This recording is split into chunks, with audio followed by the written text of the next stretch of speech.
I just want to say how beautiful life is, man. If you can hear that in the background, that's birds chirping. You see, life is a gift. You woke up with breath, with air, right? The very air you breathe is God himself. That's how much he loves you.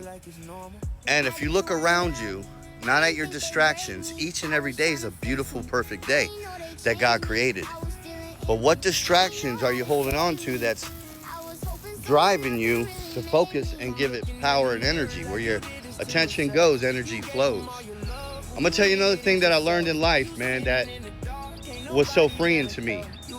When I had the ability to surrender and accept my past, my pain, the actions that I took, you know, the hurt and everything that crumbled right before my eyes, when I accepted it and knew that I could no longer move forward in the same direction I'm going, and I had to deal with shame and guilt and remorse from letting down my children, you know, being in prison, a 5-year sentence, and my dad dying, my cousin dying, and I wasn't there like I thought I should have been.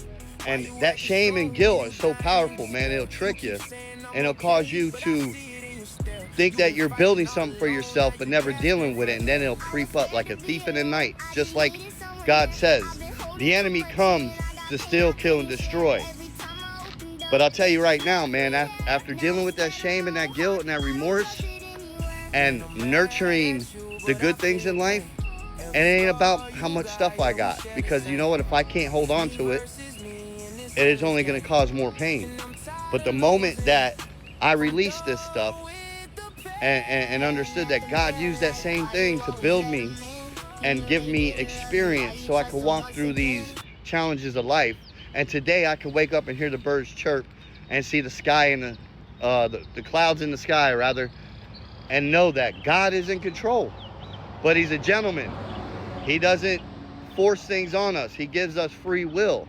And what the enemy does, the enemy tricks you into thinking you have control, right? And then he dangles these carrots or labels or money or whatever. And then soon as you are driven by these things, you are a prisoner to those. But I'm gonna tell you, there's a process in life that you can take, that you can deal with all the pain and trauma that you're not responsible for, and deal with the things that you are responsible for, one day at a time, with God's help. And he'll start to reveal to you that the very nature inside of you is who he is. He created us in his image. And that when you nurture that, you start to rise above in your power, which is God's power. Or you can stay stuck, you know? And what if I told you that instead of staying stuck in your pain and your past, resentments and stuff like that, what if I told you there's a great design for you once you go through it, that you never have to do it again? I just hope this helps somebody, all right? It's a great day today. You'll never see a day like this again. Love and light.